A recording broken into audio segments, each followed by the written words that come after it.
Assalamualaikum warahmatullahi wabarakatuh. Selamat datang di podcast kali ini. Pada episode kali ini, kita akan membahas sebuah fenomena yang semakin sering menjadi perhatian dalam dunia pendidikan, yaitu tingginya angka putus kuliah dan rendahnya minat generasi Z terhadap pendidikan tinggi. Di tengah perubahan dunia kerja yang begitu cepat, banyak anak muda mulai mempertanyakan kembali apakah kuliah masih menjadi jalan terbaik untuk meraih masa depan. Lalu apa sih sebenarnya yang membelakangi fenomena ini? Apa dampaknya bagi individu dan masyarakat yang ada di sekitar kita, khususnya anak muda, dan yang tidak kalah penting upaya apa aja nih yang dapat kita lakukan untuk mengatasinya. Dan mari kita bahas bersama secara lebih mendalam dalam podcast kali ini.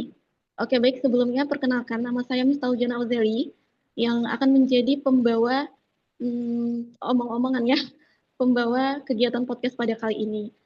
Mungkin bisa perkenalan sama teman-teman yang lain. Untuk pertama bisa perkenalan diri. Kak Lisa, silakan memperkenalkan diri. Halo, nama saya Lisa. Saya merupakan PLP di Fakultas Farmasi Universitas Jember. Oke, terima kasih kepada Mbak Lisa. Selanjutnya kepada Mbak Mutiara, silakan. Halo semuanya, perkenalkan nama saya Mutiara Sania Sihaan. Saya saat ini di unit kerja Politeknik Negeri Kupang sebagai Pranata Laboratorium Pendidikan. Terima kasih. Oke, terima kasih kepada Mbak Mutiara. Selanjutnya kepada Mas Seta. Silakan, Mas. Baik, terima kasih. Perkenalkan, nama saya Seta Wicaksono. Saya dari Unit Kerja Lembaga Layanan Pendidikan Tinggi Wilayah 14 dan sebagai arsiparis terampil. Oke, Terima terima kasih. kasih. Ya, terima kasih kepada teman-teman sekalian. Oke, langsung aja nih kita mulai ke beberapa pertanyaan yang akan saya tanyakan pada pembahasan kali ini. Untuk pertanyaan pertama, bisa saya tanyakan kepada Mbak Lisa. Untuk Mbak Lisa nih, apa aja faktor yang menyebabkan menurunnya minat pada anak Indonesia untuk melanjutkan pendidikan ke perguruan tinggi? Silakan, Mbak. Oke, terima kasih. Faktor-faktor apa saja ya yang menyebabkan menurunnya minat anak Indonesia untuk melanjutkan pendidikan? Pertama itu biasanya faktor ekonomi ya. Jadi itu kayak biaya kuliah yang mahal, terus beasiswa yang terbatas, terus biaya hidup yang mahal kalau ngekos gitu, terus harus membantu ekonomi keluarga, kadang tuh seperti itu ya. Terus ada juga sekarang anak-anak sekarang itu banyak yang menganggap kurikulumnya itu udah dianggap nggak relevan dengan dunia kerja. Jadi mereka itu merasa aku bisa bekerja tanpa kuliah gitu. Terus kadang juga ada tekanan sosial kayak orang tuanya tuh kalau misalnya anaknya udah lulus sekolah tuh langsung disuruh, ih kamu kerja aja nggak usah kuliah, kuliah itu mahal gitu. Mungkin itu ya dari saya. Terima kasih. Oke, terima kasih kepada Mbak Lisa ya atas jawabannya yang sangat bagus sekali. Benar banget sih yang disampaikan sama Mbak Lisa. Bahwasannya banyak faktor ya yang menyebabkan bahwa anak-anak Indonesia itu enggan ya untuk kuliah. Gitu. Baik, pertanyaan selanjutnya saya tanyakan kepada Mbak Mutiara nih. Untuk Mbak Mutiara, siapa aja sih pihak yang seharusnya bertanggung jawab dalam upaya mencegah peningkatan angka putus kuliah di Indonesia? Silakan Mbak. Ya, terima kasih Mbak Miftah. Siapa saja pihak yang seharusnya bertanggung jawab ya dalam upaya mencegah peningkatan angka putus kuliah? Itu saya kira ada 4 ya. Yang pertama itu ada diri sendiri. Jadi kita tuh diri sendiri harus memotivasi untuk kita untuk melanjutkan pendidikan. Karena dengan pendidikan itu sendiri kita dapat memajukan bangsa Indonesia kembali gitu kan. Terus kita juga dapat mewujudkan cita-cita kita, tidak hanya stuck sampai SMA saja begitu. Yang kedua itu keluarga sih menurut saya, karena kan keluarga itu juga sebagai motivasi untuk diri orang tersebut yang mau kuliah gitu kan. Tapi terkadang keluarga itu juga bisa menjadi penghambat seperti yang Mbak Lisa bilang, mungkin ada faktor ekonomi keluarganya yang menghambat dia untuk bisa kuliah. Lalu yang ketiga itu ada institusi pendidikan. Menurut saya seharusnya institusi pendidikan itu lebih marak untuk marketingnya gitu. atau bisa bisa dimulai dengan institusi pendidikan itu sudah mulai promosi gitu waktu mereka duduk di SMA. Jadi semakin membuat mereka termotivasi menurut saya. Lalu yang keempat itu ada pemerintah. Nah, seharusnya bagaimana sih pemerintah mencegah menurunnya angka kuliah gitu kan?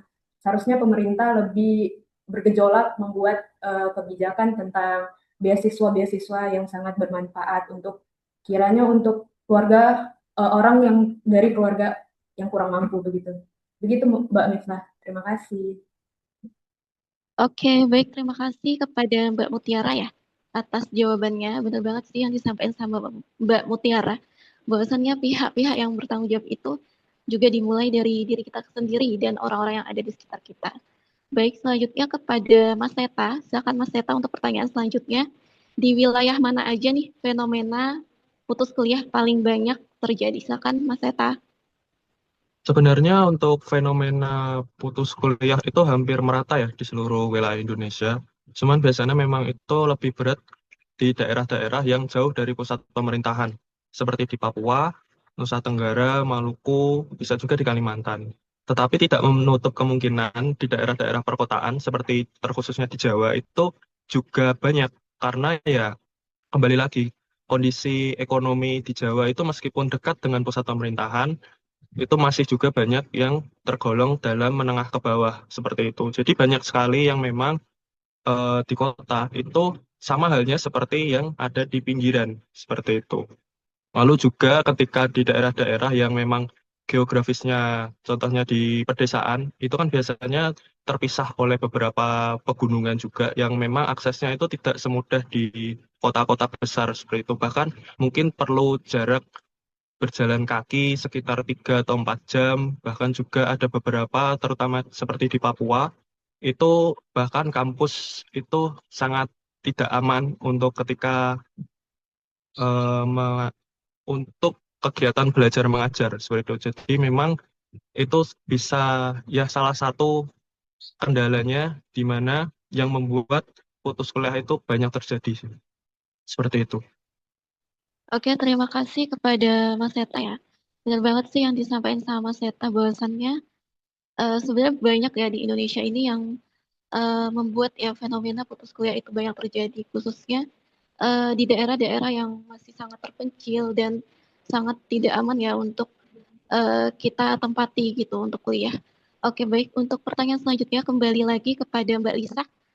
Untuk pertanyaan mengapa sebagian generasi Z memandang pendidikan tinggi sudah tidak relevan lagi nih bagi masa depan mereka. Silakan Mbak Lisa jawabannya. Oke, terima kasih pertanyaannya Mbak Zeli. Jadi, sebagian Gen Z itu menilai kuliah kurang relevan karena mereka itu lebih percaya pada keterampilan praktis dibandingkan gelar. Terus kurikulumnya itu juga lebih udah nggak relevan juga gitu loh. Jadi perkembangan digital itu seperti AI lebih cepat daripada kurikulum kuliah. Jadi menurut mereka itu skill praktis lebih dihargai daripada gelar.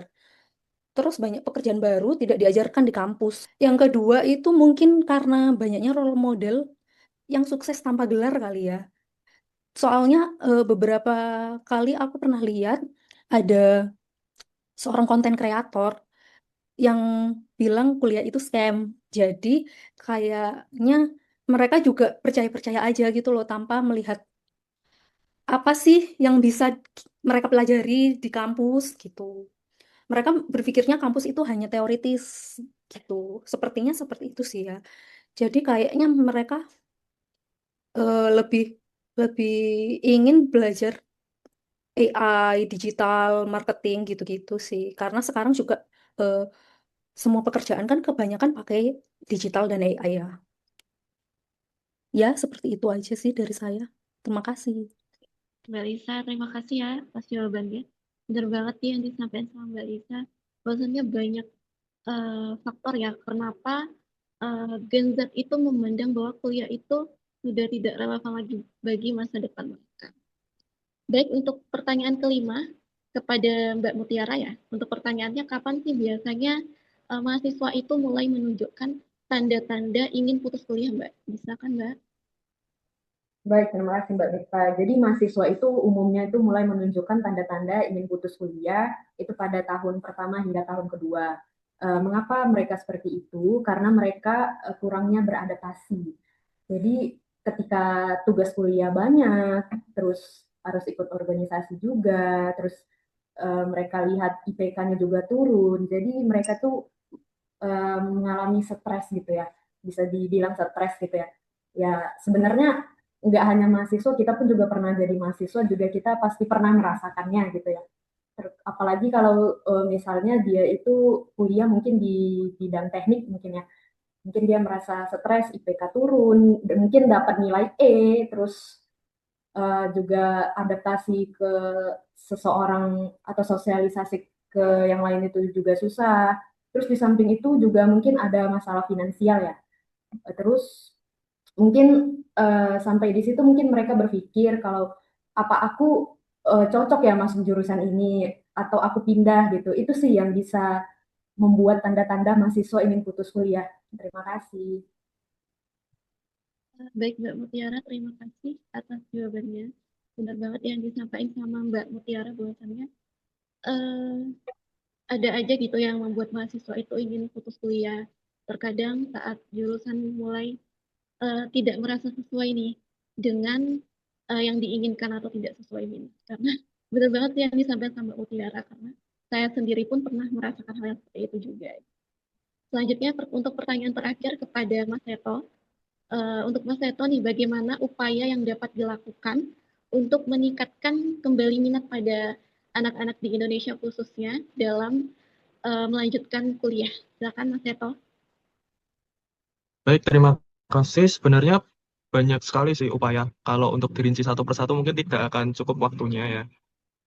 Salah satunya atau beberapa caranya itu bisa dengan adanya beasiswa atau bantuan pendidikan. Jadi seperti yang sudah dijalankan beberapa tahun ini, seperti KIPK, lalu juga ada beasiswa-beasiswa dari mungkin dari swasta, seperti dari perusahaan-perusahaan multinasional atau juga dari beberapa perusahaan internasional yang biasanya juga membantu mahasiswa, terutama yang kurang mampu dan juga yang memang berada di daerah-daerah tertinggal untuk bisa kuliah, bahkan dikuliahkan di tidak jarang sampai ke luar negeri, seperti sampai ke beasiswa S2 atau S3, seperti itu. Lalu juga penyesuaian kurikulum yang mungkin disesuaikan dengan kebutuhan dunia industri saat ini. Jadi kurikulum yang ada sekarang itu mungkin perlu disesuaikan lagi agar ya kembali lagi lulusan-lulusan yang nantinya tercetak itu bisa sesuai dengan apa yang diminta oleh industri-industri yang saat ini berkembang. Lalu yang ketiga itu bisa dengan penyediaan program magang terintegrasi dengan karir. Jadi seperti nanti kampus bisa melakukan kerjasama dengan beberapa industri atau perusahaan multinasional atau bahkan perusahaan internasional yang mana mereka bisa menjalankan magang-magang yang nanti ketika lulus mereka bisa langsung diangkat menjadi karyawan tetap seperti itu. Lalu yang keempat ada penguatan layanan konseling akademik dan psikologis bagi siswa dan mahasiswa. Tak jarang bagi ketika menjalani kuliah atau seperti itu bisa juga ada beberapa tekanan terutama ketika nantinya memasuki semester-semester akhir biasanya sangat membutuhkan sekali motivasi-motivasi yang bisa menjadikan penyusunan terutama seperti skripsi atau juga penyusunan-penyusunan tugas akhir itu bisa lancar dan nantinya juga ketika sudah lulus nanti bisa kerja dengan sesuai apa yang memang sudah diciptakan dari awal. Lalu yang kelima itu ada penyediaan informasi manfaat pendidikan tinggi secara realistis kepada masyarakat. Dan yang keenam itu ada penerapan sistem pembelajaran yang fleksibel, seperti blended learning dan juga RPL, di mana pembelajaran blended learning sendiri itu merupakan salah satu kemajuan ya sekarang karena kita bisa belajar dari mana saja dan itu juga bisa membuat pengeluaran terutama ekonomi-ekonomi itu lebih efisien dan efektif, terutama untuk yang kuliahnya jauh dari kampus, tempat tinggalnya jauh dari kampus, mungkin kuliahnya bisa dari Indonesia seperti itu, lalu tinggalnya ternyata di luar negeri ataupun sebaliknya seperti itu. Terima kasih. Oke, terima kasih kepada Mas Seto atas jawabannya, benar banget sih. yang disampaikan sama Mas Seta ya, bahwa banyak upaya yang dapat kita lakukan, ya khususnya sekarang itu mengenai anak-anak yang mungkin keterbatasan untuk ingin kuliah karena ekonomi, bisa mengikuti jalur beasiswa yang ada. Oke, baik, mungkin sekian yang dapat kami sampaikan dalam podcast ya pada kesempatan kali ini. Sebagai penutup, fenomena tingginya angka putus kuliah dan menurunnya minat generasi Z terhadap pendidikan tinggi bukan persoalan individu ya, tapi juga cerminan dari perubahan sosial, ekonomi, dan dunia kerja yang terus berkembang. Tantangan ini menjadi tanggung jawab bagi pemerintah juga khususnya, dan keluarga serta diri sendiri dan masyarakat yang ada di sekitar kita. Oke, baik. Mungkin hanya itu yang dapat kami sampaikan. Terima kasih telah mendengarkan dan sampai jumpa pada kesempatan berikutnya.